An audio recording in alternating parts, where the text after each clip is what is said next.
So our talk tonight is about karma, you know, and it's interesting because I first heard the word karma in the United States when I moved from the Philippines, and I didn't fully understand it.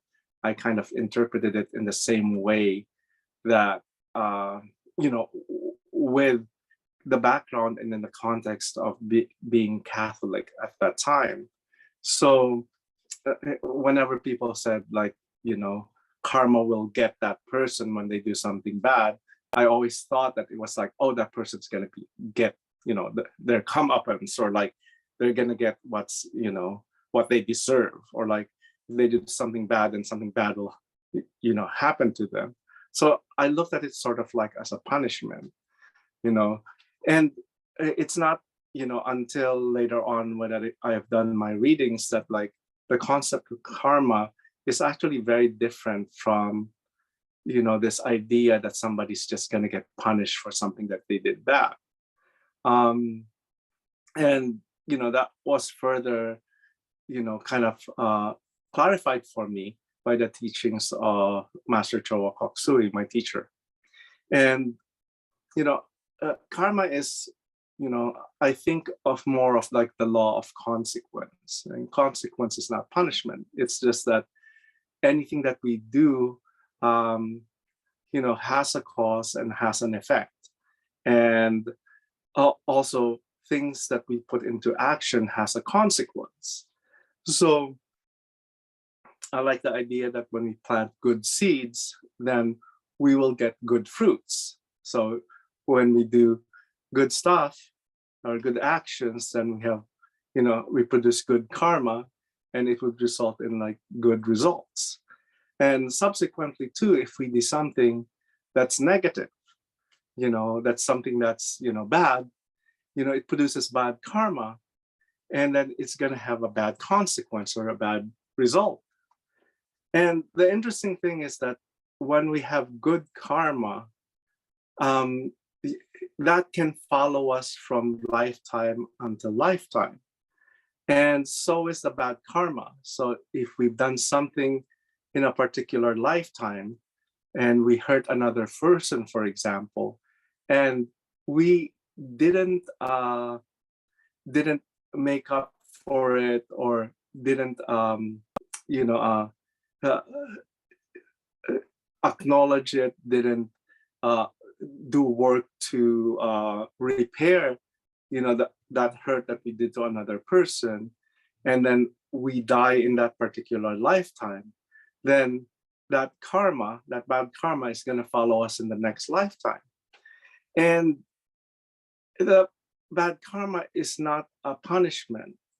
It's actually a chance to be able to clear that karma off, so that eventually, from lifetime after lifetime after lifetime, we've cleared all of our bad karma, and if we've accumulated enough good karma such that we graduate to heaven, or like the fifth dimension, or the dimension we're in, we don't need to come back to earth.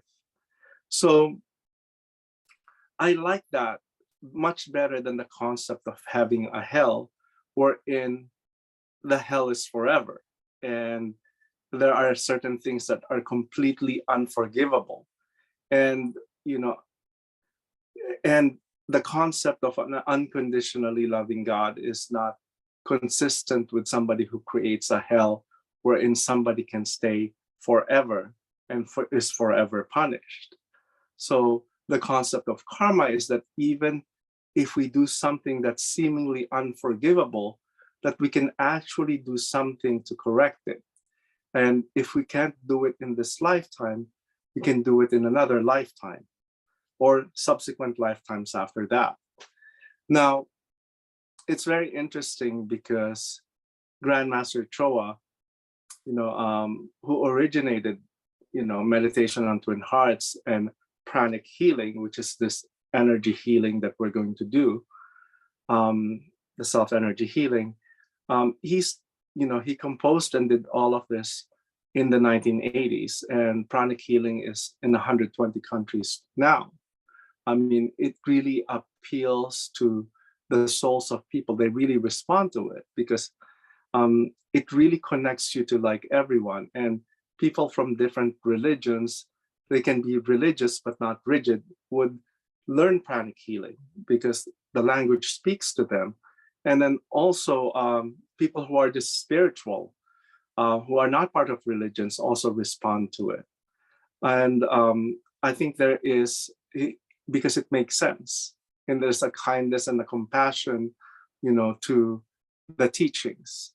And so I Grandmaster Choa died in his 60s, and he died of heart complication. He had a congestive heart failure. And it's so interesting because a lot of people ask, so if pranic healing was so powerful and it healed so many people, why didn't he heal himself?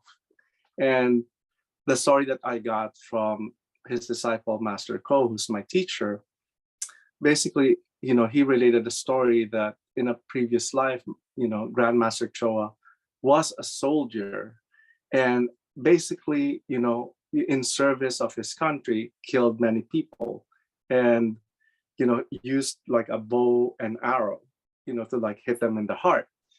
And it's interesting because part of like the story that was that in this lifetime, he became a healer to make up for all of like the deaths that he caused.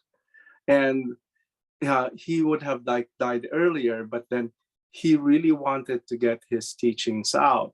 And so in his last year, like he basically wrote the last like probably like 2, 3, 4 books in his last few years, so that his teachings would come out.